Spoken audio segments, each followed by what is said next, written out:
What is up, everybody? Welcome to the channel today. Thanks for stopping by. Happy weekend to you all. I just recently picked up this week in the 4-star featured hero arena a 4-star Angela, and I was really excited to do that. She was the very first featured champ that I got. I initially did kind of a review on her when that kind of leaked video dropped, her and King Groot. But kind of reviewing a character and then actually playing them are two totally different things. So I immediately ranked her to 440. I've been playing with her a lot, trying to figure out how best to use her, what synergy teams to run her with, how her buffs kind of all work together. And this is not necessarily an in-depth guide or review on any of that. I just was trying to get a grasp on what is her actual damage output in comparison to some of the other heavy hitters in the Cosmic class, because the Cosmic class is actually turning in to a very offensive based class. You've got Drax, you've got Angela, you've got characters like Miss Marvel, Captain Marvel, all based around damage. You've got Thor, you've got Hyperion, all characters that really are geared towards one thing. So for me, I do have a 4-star Thor, as you can see right there. He's not ranked up very high. I do not have a 4-star Hyperion, but I do have a 4-star Drax, who is currently at 440, just like my Angela is.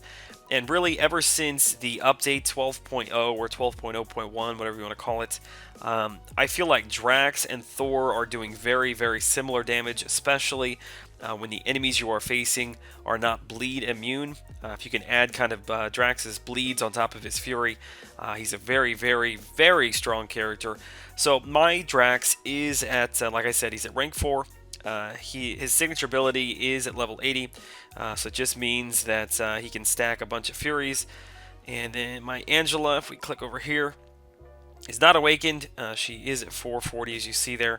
Her base damage, which this is including the 41 damage you see there from Glass Cannon, is where that's coming from. It's a total of 939, and Drax was a total of 909. So Drax has actually got a little bit less of a base attack, but again, he's got a lot more Fury stacks potentially that he can build up, plus he's got the bleed.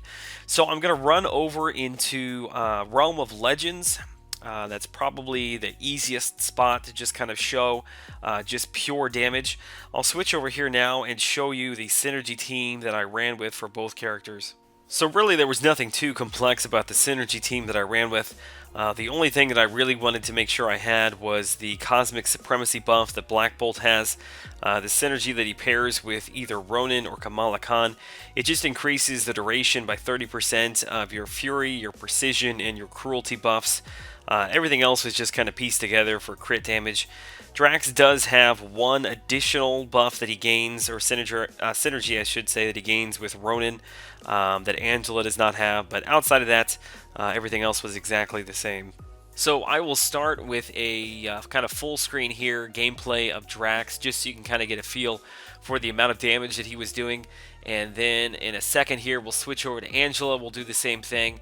And then for probably the second half, the rest of the fight, I will lay the videos on top of one another and try to piece together the same number of hits, so that's kind of an equal comparison. You can see where they're at.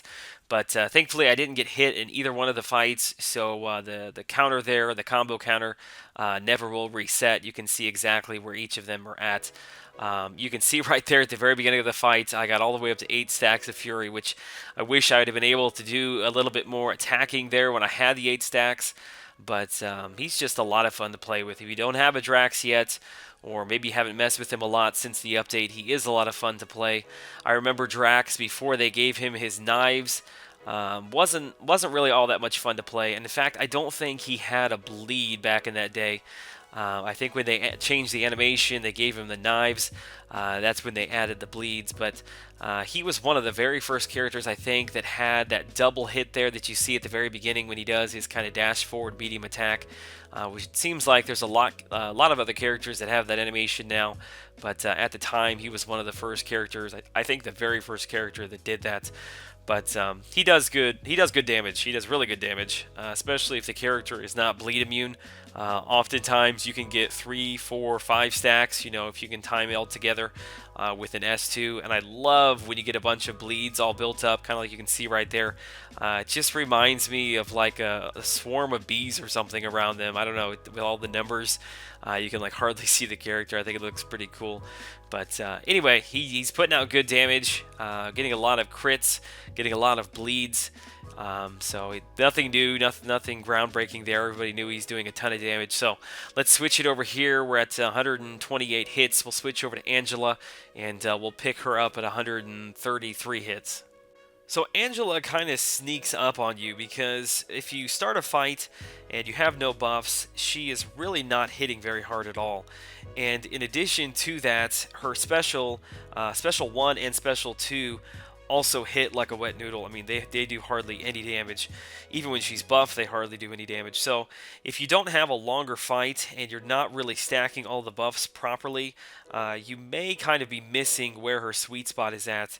What I have found most effective is to use my S1 at the beginning of the fight.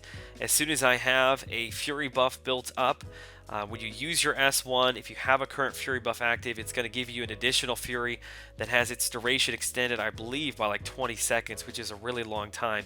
If you add that on top of the Cosmic Supremacy buff, she's got tons of Furies that are going to be active all the way through kind of her precision, her crit buff stage, and can get you all the way to the S3 with a bunch of buffs active. Now, she's kind of unique in that I think she's probably one of the few characters that using the S3 on is not a bad idea. The more buffs she has, the more damage she's going to be doing. And what you'll see here is from a rank 440 champ, she does 13,000 damage there. And what did I have? I had 1, 2, 3, 4, 5. I think I had 6 buffs active. That's kind of that's not even really the maximum number that you can have. So I was really, really impressed by that number. And then what you can see here is you just kind of start the whole thing over. I start back up with the S1, so I get the extra Fury buff, and then I just kind of ride that all the way through to my S3. Now, if you're not wanting to use your S3, then I would use your S2 as much as you can, just because in comparison's sake, the S2 does a lot more damage than the S1, even though neither one of them do a whole lot of damage. But you can see there from basic attacks with the Fury buff and the crit buff, she's doing a ton of damage. Now at this point, I will split the fights out, kind of lay them side by side so you can see comparison where they're at. And they're both roughly at 260 hits here. It's a little difficult to keep them right on top because Drax, I think I was being a little bit more aggressive, just had more hits going out, so he does pull ahead a little bit as far as the hit combo goes. But if you do look closely there, you'll see the Winter Soldier in the Angela fight has less health.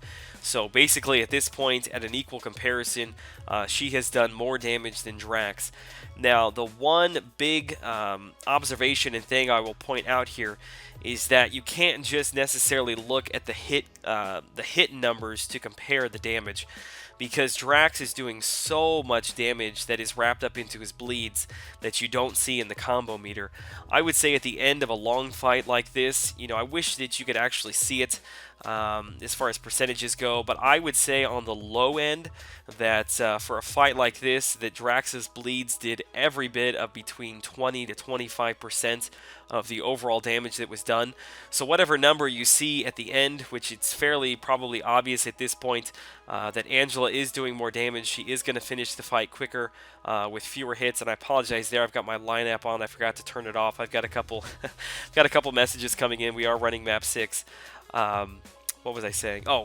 Do keep in mind at the end of the fight when you see the number for Drax for the number of hits. If you want to get an equal comparison, you really would need to reduce all of that bleed damage down into hits as well.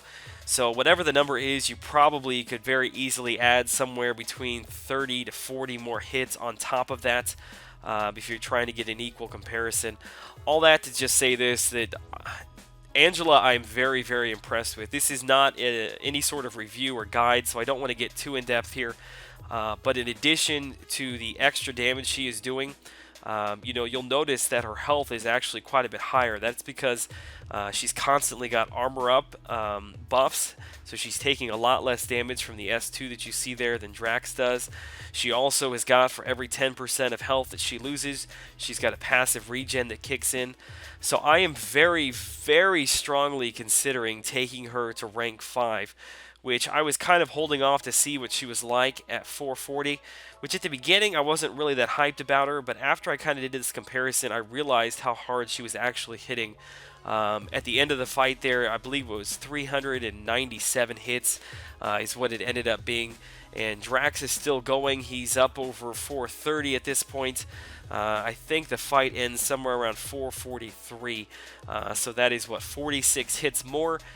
And even that doesn't even take into consideration, like I mentioned before, all of the bleed damage. You know, if this would have been a, I don't know, like let's just say Colossus, a bleed immune champ, the difference between the hits would have been much more glaring and obvious as to how much more damage Angela was doing per hit. I do realize that this was a very basic test and kind of the very beginning of a lot more testing that needs to be done. But I realized I didn't have Thor either. You know, I really wish that I had Thor to throw into this mix at duped 440, but I just don't. So if somebody else wants to pick up that mantle and go for it and run the same synergy team that I had, I would love to see the comparison. But I hadn't seen anybody really talking about the amount of damage she's doing, so I wanted to get this put together and throw it out there for everybody to see. I will continue to do more testing. I will get a closer look, review, a full guide kind of put together for her. But this was just kind of I guess you could call it like a first look, just kind of a quick take. And I was really impressed, really happy to see that my many hours of grinding didn't go to waste on a character that I will never use. I could certainly see myself using her, maybe in certain paths in Alliance questing. I think that she's going to be really, really a strong character for wherever maybe you would have taken Thor in the past. This is definitely, I think, an option for you now moving forward. So let me know down in the comment section below if you've been using your 3-star or 4-star Angela, what your experience is with her, what you think of her so far, whether it be the damage or the regen or anything. Would love to hear from you in regards to that. I will, like I said, get a guide put together for her, and we'll figure out how to best use her. So keep an eye out for that.